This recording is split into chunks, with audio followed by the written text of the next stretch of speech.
welcome to the first episode of my new series, Rival Reviews. I've done a couple of board game reviews on my channel before, to make it a regular thing. There's not a lot of coverage for two-player games, so we're going to focus on that.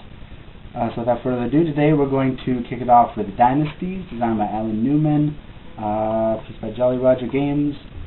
It is obviously an ancient Chinese setting game. It's basically an action programming game where you try to deduce what your opponent is going to do and counter them to the best of your ability. So we're going to look at the game's components, explain how to play it, and tell you what I think.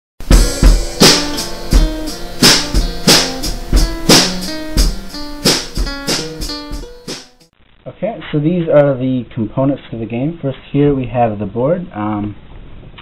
It's a good size for the game. It's small but functional. One thing to note, you can see here it kind of has a tendency to come apart. We've actually been keeping heavy books and other objects on it over the couple years we've had the game, so it's gone away, but that's one thing to be aware of, is that it might be a little warped in the box. Not a big deal, but you know, something to be aware of. Then we've got cards. Cards are very nicely done, and the board as well. The artwork's excellent. Not too flimsy, not super sturdy, but enough. You don't do a lot of shuffling in the game. An interesting long thing, so you can fit them easily, long size, so you can fit them easily next to each other. We've got wood tracking pawns. We've got a bunch of wooden cubes, pretty standard fare, and we've got these nice little rectangular counters scoring. So all around very great components, especially for the price tag.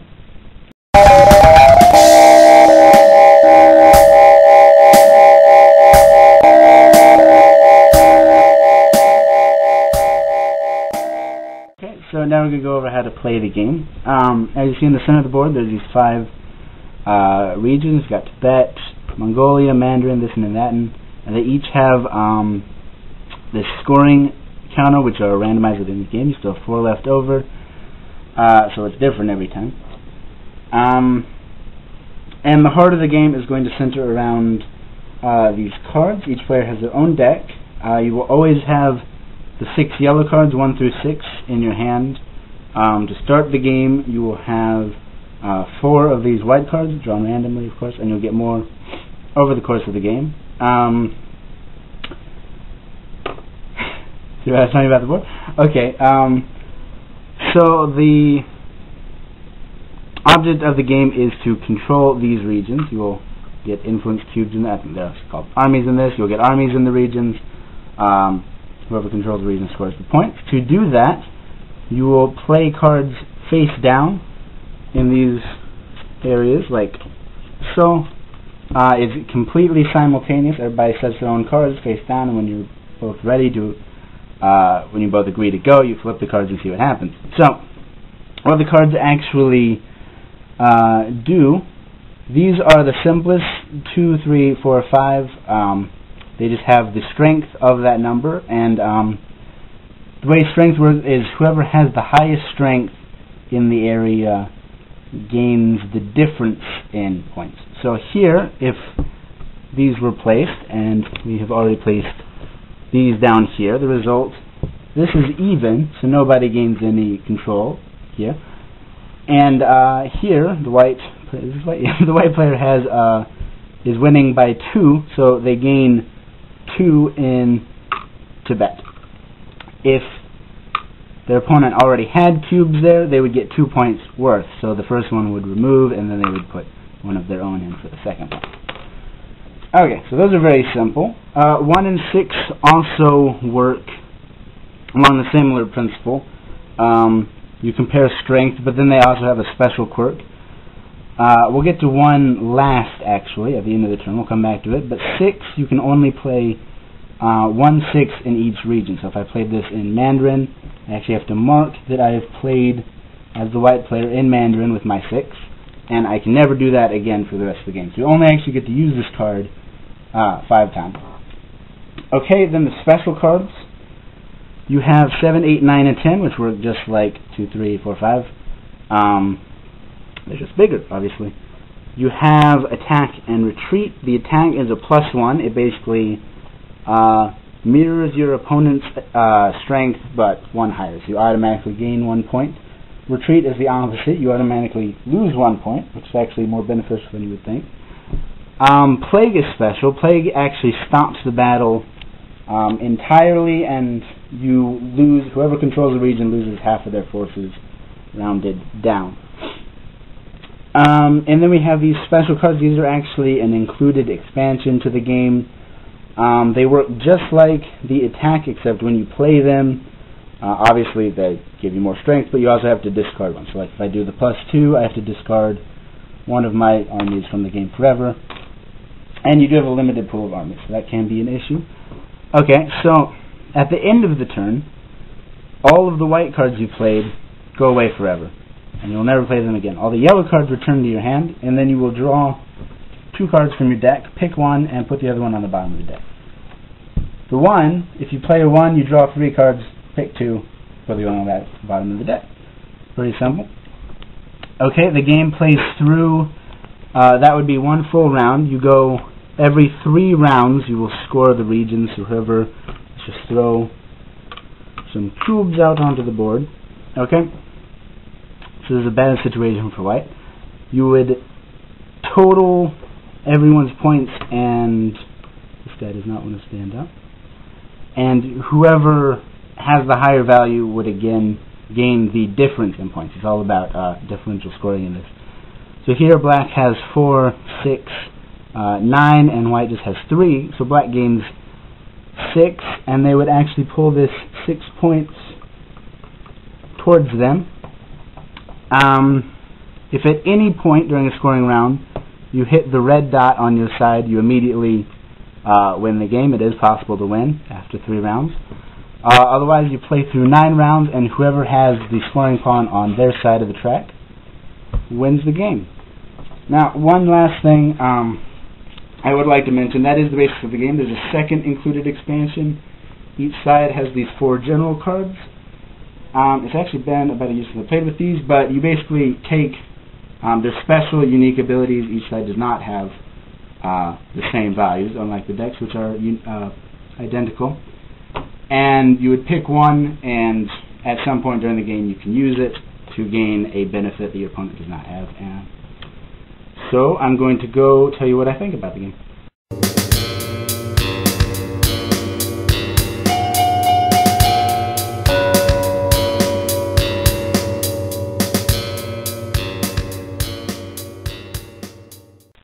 Okay, so that is Dynasties. It's in my top 5 games of all time. Easily. I don't get to play it as often as I would like, because some people don't play it with me very much. Cough, cough. Cough, cough.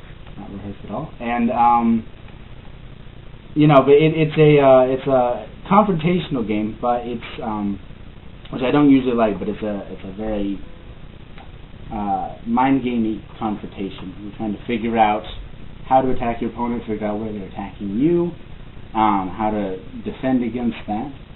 It is a tightrope. You make a mistake and you can't recover in many situations, especially against somebody of equal skill. But it plays very quickly, so it's not as big a downside as you might think, even if you go through all 9 rounds, Dynasties, whatever you want to call them. 30, 45 minutes tops, quicker with more experienced players, obviously.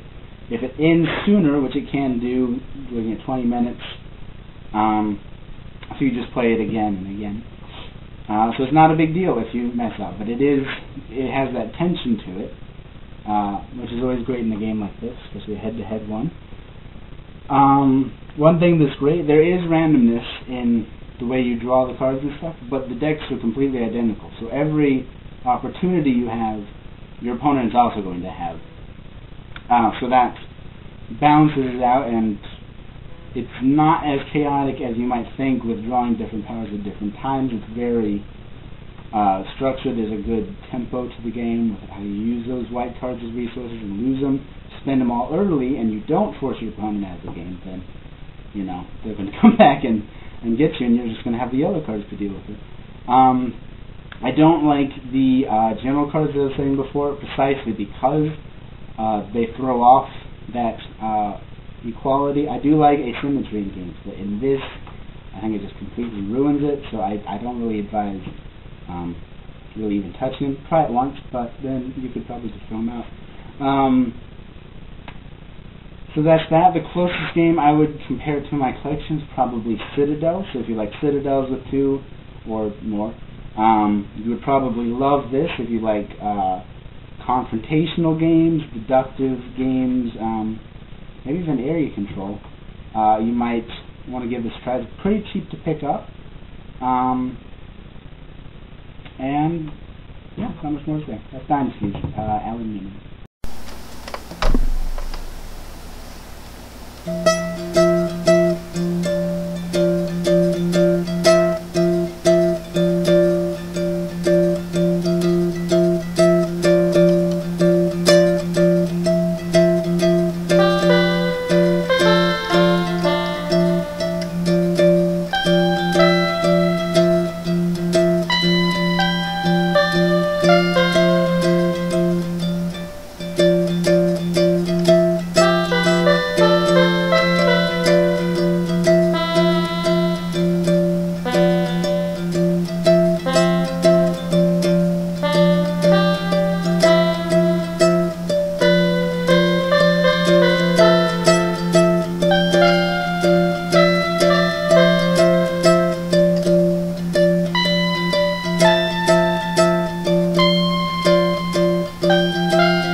You made it through the credits, okay?